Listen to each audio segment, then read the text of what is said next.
when I when I be like, oh, these guys are wearing dresses. Everybody's like, oh, he keeps talking about people wearing dresses. No, it's That not. is a weird thing. It's not like that. Look at it from a different way. Look at it. Show me one person that ever wore a dress in Hollywood unsuccessfully.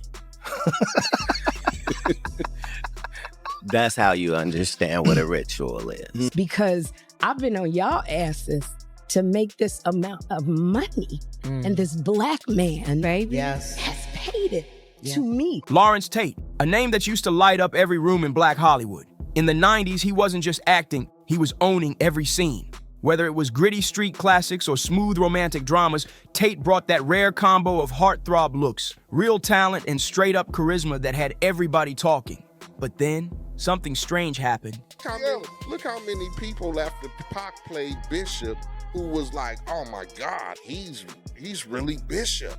You get me? Pac, all the niggas around said Pac kind of got lost in the character. Exactly, because I mean, I kind of said the same thing a little bit, because if you notice who my was before that, and then you play this role, like, this is gonna start testing you. How many niggas really? How many really thought Larenz was old dog? Yeah, and you walk up to Larenz and you be like, what the? Hey, listen to me, man. When I first got in the business, 06, 07, man, I really thought everybody was the same. I had no idea that everybody wasn't like this. No. I really thought, because every song, when I was doing it, it wasn't like the song. I didn't hear Compton's Most Wanted and start selling dope. I was selling dope listening to Compton's Most Wanted. Exactly. I didn't put in work because Cube said put in work. I was putting in work, listening to Cube, going to bus on, whatever we was doing. So when I got into business, it was strange to listen to people talk, and it was like, wait a minute, like, this is not this? And then, like, Dub C had to set me down, man. It was a crazy conversation. I was like, holy, because why would I know? And I'm not blaming the rapper, right? I'm not blaming anybody, because this is entertainment. Like, if I was ignorant enough to think Arnold Schwarzenegger was a Terminator, that could be considered my fault. But at the same time, I'm not that crazy. It's people who don't have the IQ or information to decipher that this person may not be like this. Like, this is what you told me, I believe you. So I'm expecting it to be this way. Oh, bro, that's what how many naive out there right now believe Suki be eating asses? I thought she did. Oh, you get this me? little whore is nasty as a mother. I mean, tell you the truth, I'm like, do she really eat asses? Like, is she? Because I know some nasty broads. Yeah, no, so I'm like, damn, she start rapping. Like, hey, if she rapping it, maybe she really get down like she live. Yeah, and I don't even know if that's comparing gangster rap. Oh, it's the same.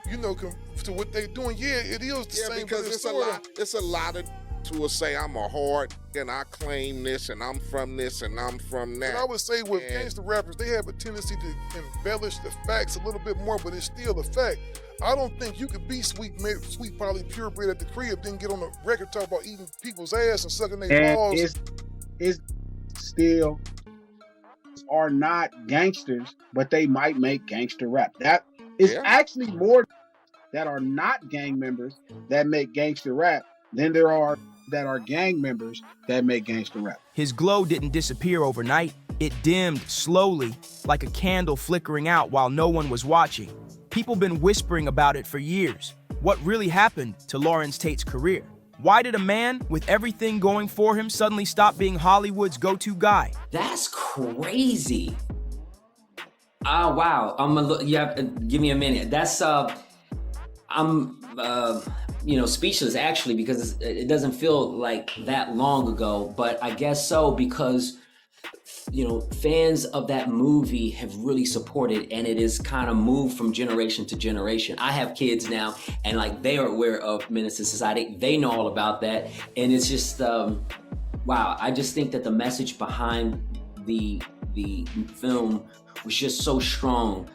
Getting to see what the inner city life for young black males were like, you know, and seeing some of the challenges and a lot of the things that they were going through, it really resonates today. I think some of the similar things, unfortunately, haven't changed in certain cases, but to be able to see that movie, to see people continue to celebrate it, really is touching, and it means a lot to me. It's the movie that really, I think, was the catalyst to my film career.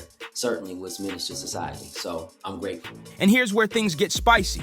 Enter Tyler Perry, a mogul in the game, no doubt, but also a man surrounded by whispers, side eyes, and a lot of unanswered questions. His influence is massive, right? And sometimes mysterious. And when you mix in the sharp tongue of Katt Williams, he's got the whole world in his hands. Got the whole world in his hands. Hey, I'm just sitting here on my porch just looking. What am I looking at? I'm looking to the hills from whence cometh my help. For my help? Some of y'all know the rest. I just wanted to come on and just tell everybody, just be as calm as you can. oh, now we're really getting somewhere. Katt been calling out what he sees as the real rules of Hollywood, the ones nobody dares to say out loud. And what he's been dropping might just explain how Perry's power, Tate's silence, and the industry's dark secrets are all connected. I guess for me, it just felt like, I shared with people, as I went through my depression, it felt like I was drowning. I shared with them, it just felt like I was drowning, and thousands of people got to watch me drown every day. And it's just like, I couldn't come out. I couldn't come out. What helped you come out? I never had depression. What happened to me at 50, and holding all of this up to, if you look at Netflix and Disney and all of these people, those are conglomerates with shareholders and, thousands of people invested. I'm one man running a 330-acre studio where the light bill is always over $100,000 and the water bill is always $50,000, and where there's almost a $200 million payroll with actors and everybody every year. One man holding the weight and the pressure of that. And then drowning, constantly having to drown out the noise and the foolishness. And constantly, I was just in prayer all the time. Okay, God, how do I move through this? Because when you've been given a seat like this, it is so important that you honor it. Like, I'm not one of those people that can sleep when I do things wrong. I honor it. I honor everybody who comes through this door. I honor every actor and every actress, because if somebody comes to you with their dreams in their hands, and you take advantage of that, that is evil. So I was feeling the weight of all of that, because when you carry it right and honor it, it can isolate you. It can put you in the back and on your heels, because you know that you can't go out and hang out and have a good time and have parties. You can't do any of that stuff because you're honoring it. Right. And I found myself sitting at 50 going, what happened to your life? Wow. You've been honoring it so much and holding the weight of this thing, man. That thing got so heavy on me that I said, I've got to get some help. I know I was reading somewhere you were saying that when your mom passed away. That was, yeah. That's when you started drinking heavily. Is that how you, because see, I would say some people, mask it by drinking, some people do it with drugs. I did mine by, hey Tyler, can we do another play? Hey Tyler, can we do some episodes? So was yours primarily just drinking? If my mother, when she died, if I didn't have contracts, if I didn't have obligations that were years out that I had to do, my life would have been very different right now. Because I started drinking a lot. Like, I'll have a drink now and then, but I was drinking a lot because I've never felt that kind of pain. And also understanding that feeling of I am alone. That was for your the first time in my life. Yeah, I am by myself on this planet. I will never have that kind of love again. I will never know that kind of love again. And I am by myself holding all of this stuff up. Yeah. So I tell you what I did, which nobody knows. This summer, for the first time, there was an intensive therapy session in Arizona that I went to. I spent 7 days, 10 hours a day with therapists. For the first time, I'm sitting with therapists.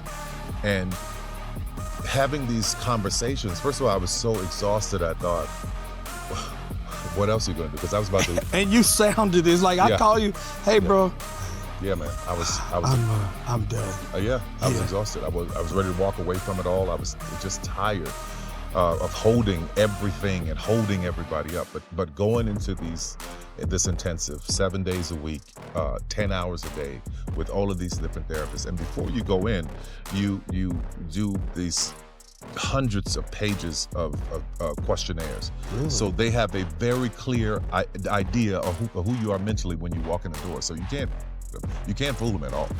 When you walk in the door, they know who you are. Yeah. So they double know who you are. It's like And in that, this program is designed to help you walk through the traumas. And I didn't even realize how many traumas I had experienced, because what we do as men, you get up and you go on. Yeah. And we don't realize that every time we just get up and go on, we have a trauma. It's like we've taken a 50-pound weight and put it in our soul. Our trauma center. To keep walking. Yeah. Wow. Yeah.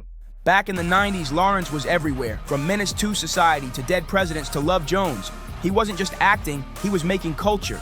Women adored him, men wanted to be him, and every director knew he was that guy. No warm-up needed. Larenz came in ready, focused, fearless, and always delivering. I gotta tell y'all how I'm walking on this goddamn stage right now. See, when I saw that nigga on Club Shay Shay, when I saw that nigga say, boy, I said, nigga. When I saw that stand up and say, boy, I puffed my blood. I said, I got to play with this nigga. And I called him up. And I said, hey, I just got a call and let you know how proud I am of your ass standing the way you standing. I'm so proud of your goddamn ass.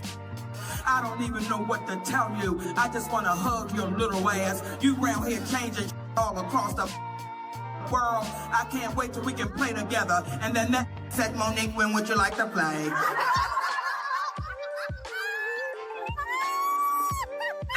By the late 90s, everybody thought Larenz Tate was next up, following that Denzel or Will Smith path straight into blockbuster stardom. He had the looks, the range, and the street cred. But when the early 2000s rolled around, the buzz started to fade. No red carpets, no magazine covers, no big talk show interviews. He wasn't headlining major films anymore.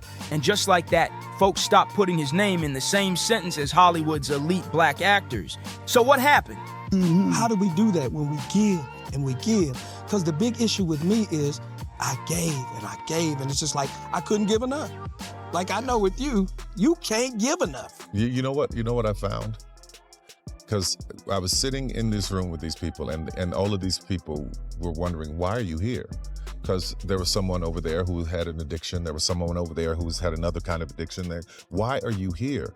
And I'm sitting there myself going, what? Yeah, why? This doesn't make sense to be here talking to these people. Well, through the course of this time, my time there, what was evident that I immediately pushed back on, it's like, Tyler, you're a caregiver. I was like, yes, I know. And you also lean in on gratitude. I'm like, yes, I know. I'm grateful for everything. But Tyler, what you're doing is you're using both of those things as a crutch. Though you're using the two of those things like these people are using their addictions, because you are not allowing yourself to feel the pain of what you're going through, because you'd rather care for someone else than look at yourself. You'd rather be so thankful and so grateful that you don't even acknowledge the that comes along with the pain. Wow. Yeah. See, so this is that connected to what you just talked about earlier. This disassociation. That's a version of it. That's a minute version of that process. Yeah. You just told me something. Yeah. Because that's my addiction. I gave. So I'm telling you, it's like, man, it's just I can't give enough. But all of that was about not looking in. That's right. Because yes, if I could just give it, if I take care of you, I take care of you. I don't have to look at taking care of myself. So the beauty I learned, and this thing really shook me up for a minute, because when I realized it and really got it, I stopped doing for everybody. I was like, well, that can't be right either. There's a middle ground somewhere. Everybody fired. Yeah. But the feeling of the knowledge of understanding what I was doing made a change. Okay, Tyler, you're doing that for them. Then what are you doing for yourself? Let me go over here and take care of myself. And if I want to do that, then I'm going to do that for you. If I don't, I'm not. And I'm still going to be okay with it. Yeah. And that's, for me, the shame of not, the embarrassment of doing. I was getting ready to buy some land, and I called around everybody, and I was just like, I can't buy this, you know? I called him, and he always give me these good, wise answers. I say, Tyler, I'm thinking about buying this land. What the hell are you waiting for? Right, what's the problem? Yeah, that's what he told me. What the problem is? Because you're doing it for everybody else. What about yourself? Yeah. And one of your quotes, I want to read it. You use up everything you got to give people everything they want. So Nina Simone, that was a quote that you said, one of your favorite quotes. Yeah, she said you'll use everything you got trying to give everybody what they want. Everybody what they want. Right around the time Tate's spotlight started dimming, another figure was rising like wildfire, Tyler Perry. At first, he was known for his stage plays, but it didn't take long for him to flip that into a media empire. From DVD stage recordings to full-blown Hollywood blockbusters with Madea in the front seat, Perry built a billion-dollar brand on his own terms. All right, so when it comes to just, the women in this movie were really wearing like crowns for real, and it was just so beautiful to see that. I mean, how wonderful was it for you to be a part of a film that just embodied that and just the nurturing aspects of just women on screen in general? You know what? It was a pleasure to see us beautiful. It was a pleasure to see Aunt May, and whenever you saw her, she was on her game. Because we've lost that aspect. We've lost that. When you come out your bedroom, baby, you come out together. So I appreciate that was brought back into us. When you see Gabby and Kimberly and Carrie, these women are drop dead gorgeous. But we all had our issues and we all had our strengths. And we never showed the brokenness of whatever we were dealing with. That's what I appreciate about those strong sisters. When it comes to just the aspect of Danny Glover, just being truly enamored with his wife. We don't see a lot of black men just truly in love with their wives. So talk about just that and the importance of illustrating that on screen. When you hear Danny Glover say that the most two beautiful people I've ever met in my life is my mother and my father, you understand how he could be Walter Myers. And to see that a black man loved and nurtured his family like that, and to see that black woman nurtured her husband in a way where she knew her place. And people will say, what does that mean? Well, we all have a place, and we all have roles, and they knew each other's role and each other's place. That's why I think it was so, I don't want to use the word easy, but I think that's why he was able to hold it together, because he knew he loved her, and she loved him. So we know that time is coming. So I think that's why he was able to deal with the way he dealt with it. And I think that's what we really need to see, because oftentimes we don't get a chance to see the patriarch hold it down. Love it. Thank you so much. Thank you, my baby. But let's be real, it wasn't all applause. With Tyler's rise came controversy. Yeah, fans loved his content, but others started noticing something strange. Actors who challenged Perry or didn't play the game his way. They didn't just fall out with him. They seemed to vanish from the whole industry. Derek Dixon is suing Tyler Perry for harassment, all of the things. To summarize the lawsuit a little bit, Derek Dixon is accusing Tyler Perry of using his power and his influence to persuade him and groom him to have a relationship with him, and he has not been interested. Now, interesting enough, there is a character that Derek Dixon played by the name of Dale, and he was a small town white guy that was using his looks and was a S worker to provide himself a living. Basically, the character was a S worker. Like, they were doing S work to survive. And from what is saying in the lawsuit is that Tyler Perry wrote that because of his interest around a person like that. To say that you wrote a character in because that is something that you are attracted to goes to the history and the rumors of Tyler Perry and the men that he has hired to be in his plays over the years. There's an infamous episode on the Boondocks that was taken down because Tyler Perry was not happy with it. And in this episode, it was supposed to be Tyler Perry, but it didn't use his name, but the similarities were there. You had this character that started off doing plays and started doing movies and dressed up as an old woman named Medea and all of the things. And in the background, you see the character have these very chiseled men in the background, like these very chiseled men. Going back, watching all the Tyler Perry plays, you remember seeing these actors who weren't the best actors, but they were just there to be eye candy. Like, the men were always very, very desirable, very gym body, very toned, very muscular. They were usually light skinned or dark skinned. Like, that was something that was joked about a lot. And some can argue that Tyler Perry did this because he was trying to get black women in and watching the plays and they want some eye candy. Very well could be said. I mean, it could be argued. That very well could be argued. And seeing that this is not the first instance of a rumor of Tyler Perry having some type of attraction with someone who worked for him, the live stream that Christian Keys did 2 years ago, back in 2023, where he talked about someone very powerful, a billionaire, taking advantage of him. And he did not release a name or never said a name, but he said it's somebody that y'all know him, somebody who y'all respect. Now, he never did say Tyler Perry's name. And when people asked him, he said he's not referring to Tyler Perry. He said that shortly after. Look at Monique. She called out Hollywood, won an Oscar, and then gone from the spotlight. Taraji P. Henson, even at her peak, had to fight for her worth until she finally said she was done playing nice. These weren't small names, these were stars, sideline. So now we gotta ask, what really went down with Larenz Tate? And this is where it gets real messy. I mean, I'm a conspiracy theorist to a degree. Like, when I connect dots that maybe shouldn't be connected, I don't know. But certain dots, like when I see that they put every black man in the movies in a dress at some point in their career, I'll be connecting them down like, wow, these brothers gotta wear a dress. This happened to me. I'm doing a movie with Martin. Yeah. The movie's going good.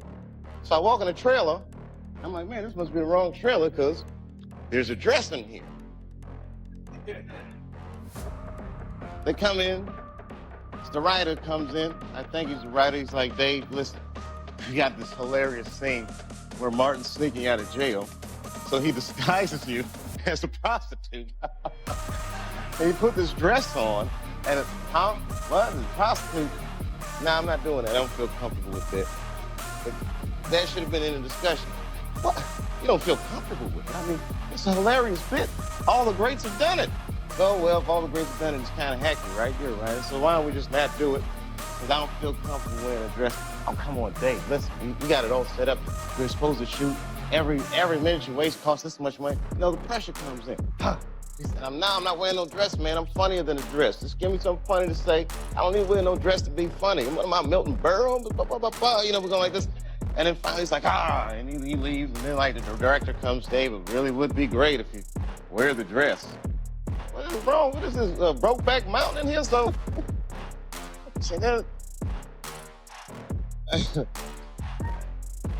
like, wear the dress. I don't want to wear the dress. I want to wear this dress. You know what I mean? This is, oh gosh, this guy's so difficult. They leave. Now the producers comes, come on, David, would be so great. I mean, and then I started thinking about it.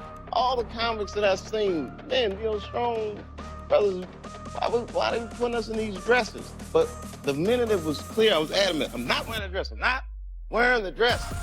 All right, fine. Think of something else.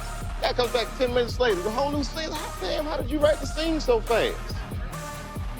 You know, it's like, so you gotta take a step. See, Hollywood ain't just about talent, it's about relationships. And some of those bonds, you don't see them on red carpets or in press interviews. Over the years, fans and gossip insiders been buzzing about a low-key connection between Larenz Tate and Tyler Perry, the kind that never hits the headlines but stays active behind the scenes. We're talking whispers of secret meetings, quiet favors, and projects that magically never made it to TV or theaters.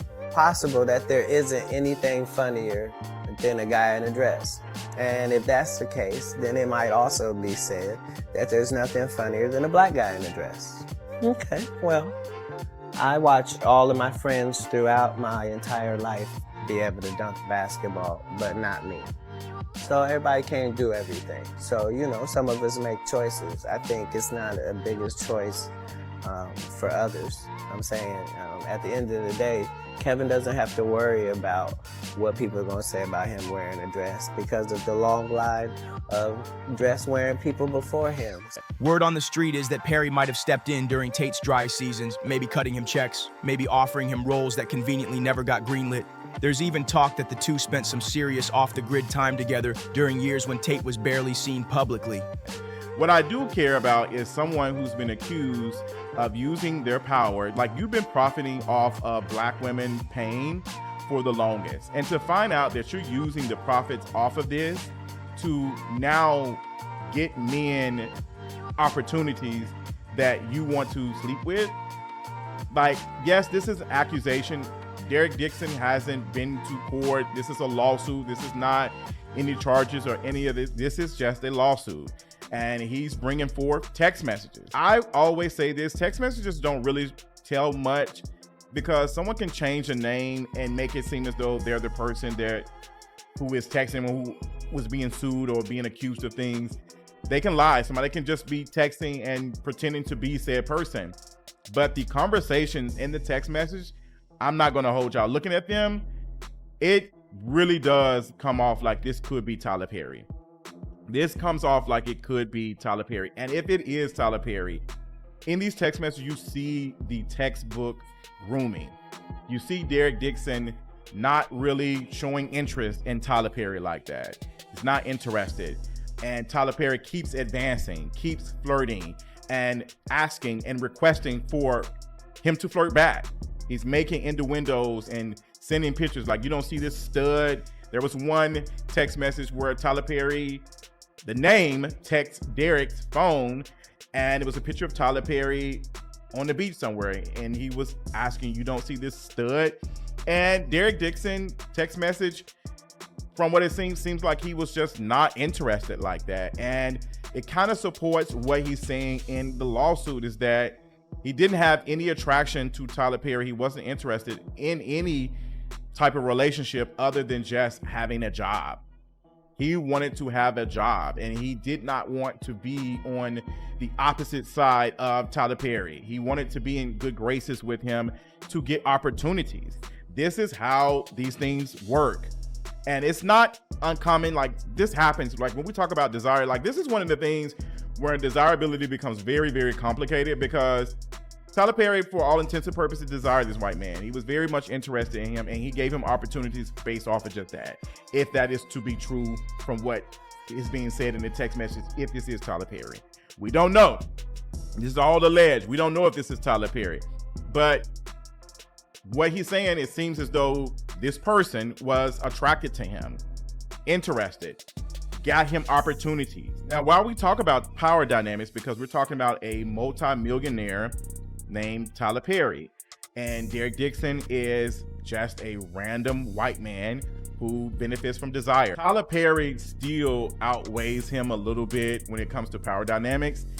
And I will argue this wouldn't have been taken as serious from the blogs if this was a black person. Now look, there ain't no hard evidence laid out, but what makes folks believe it is how similar these two are when it comes to privacy.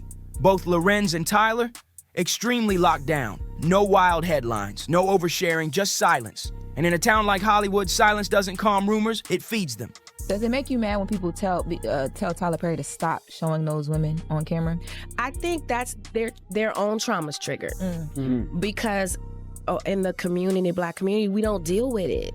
You know what I mean? So if you're forced to look at it often, you will be triggered. So the first thing you're gonna wanna say is, I don't wanna see it. But there are people out there that need to see it. He's forcing real conversations in the community. Some fans believe Perry was the one keeping Tate relevant, but in a calculated, controlled way. Just enough to keep his name alive, but never enough to let him rise again. Like there was a ceiling placed on him, and every time he got close, boom, shut down. Others speculate there was a fallout. Maybe Tate didn't want to play by the unspoken rules, or maybe he pushed back against certain expectations. Either way, his so-called comeback felt off. It was too careful, too quiet, and too managed. This part right here, it's sensitive, but in Hollywood, these kinds of conversations do happen, just not where cameras can hear them. Over time, a strange and kind of unsettling pattern's been called out in Hollywood, especially when it comes to black male actors, mostly comedians. It starts early in their careers and it looks like this: a man in a dress playing a woman for laughs. Now, some folks chalk it up to harmless comedy, but others, they think it's something way deeper, like a quiet test that only certain actors are willing to pass. And Tyler Perry, he built a whole empire wearing a wig and a dress as Medea, but he's far from alone. Martin Lawrence rocked a fat suit in Big Mama's house. Jamie Foxx gave us Wanda on In Living Color. Even Wesley Snipes stepped into heels for the Wong Fu. But Katt Williams, he ain't buying it. He's been loud and clear. In his view, there's an unspoken rule in Hollywood, one that pressures black men to play certain roles, to conform, and if you don't, there's a price to pay. According to him, it's not about being funny, it's about obedience, about proving you'll play along with the system, no questions asked. I'm just gonna say this, I remember when I got nominated for the Oscar, the Oscar run is crazy. The phone is ringing. You gotta be here. You gotta be there. And then the day after the Oscars, the phone stops ringing. It's weird because it's like, wow. You don't know, your senses, your nervous system is shocked because you're so used to going in and all of a sudden, nothing. And all the best invitations and all the things. Gone. No phone calls. You know who called me? This man right here. To a leading role, not supporting. A leading role, and it was I Can Do Bad All By Myself. People started asking me on my team, why are you gonna do a Tyler Perry? I said, well, no one called to offer me a #1 position in the film. He did, and then told me what to ask for. Gave me a quote who I didn't have a quote until this man right here. And so to this day, I don't care how big I get, I don't care how many awards I win, whenever he calls, I'm there. Now here's the twist. Larenz Tate never did it, never wore the dress, never played into the stereotype. And some folks believe that might have cost him everything. That quiet fade from the spotlight might not have been coincident. It could have been consequence, because in Hollywood, if you don't follow the script, they'll write you out. Now let's talk about how both Tate and Perry guard their image like Fort Knox. Larenz has been married to Thomasine Parrott for years, but they're never seen together. No red carpets, no Instagram couple pics. Total silence. Same with Perry. He's been a global figure for decades, yet to this day, he's never publicly confirmed a partner. This extreme level of privacy around both Larenz Tate and Tyler Perry, it's created a cloud of mystery. And in Hollywood, mystery always leads to speculation. Fans can't help but ask, what's really going on behind the scenes? Is it just about keeping things personal? Or are they protecting something or someone? And this is where Katt Williams steps back into the conversation. I've been speaking to my brother about making a declaration of my experience.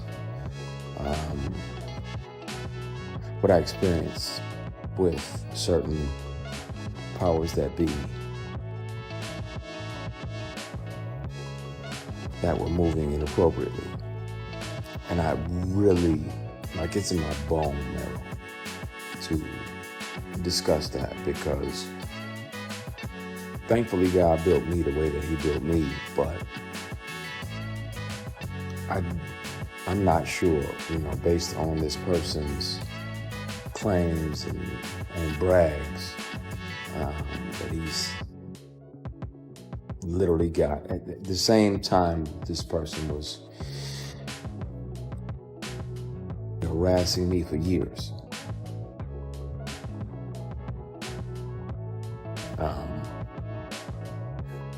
He was claiming, that he had multiple young black men on the payroll, and he just had to show up when he requested them to be there. And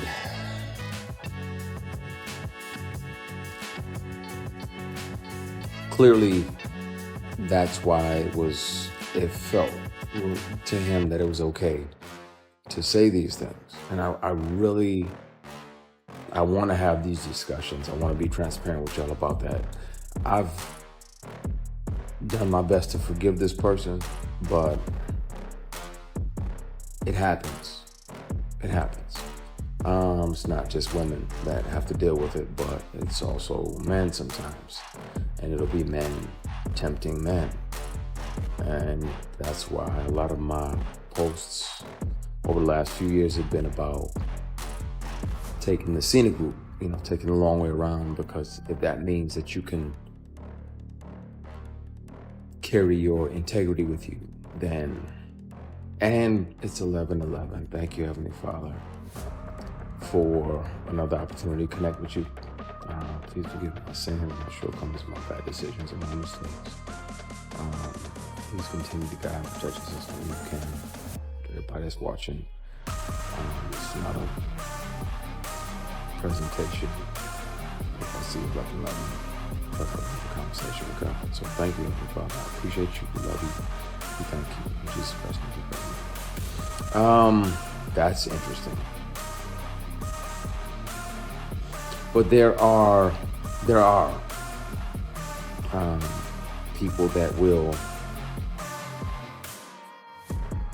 and have and will continue to, unfortunately, offer these things. And some of them are your heroes. Some of them are people who you're like, oh yeah, such and such is amazing, and he does this and he does that. Yeah, but he also does this and that.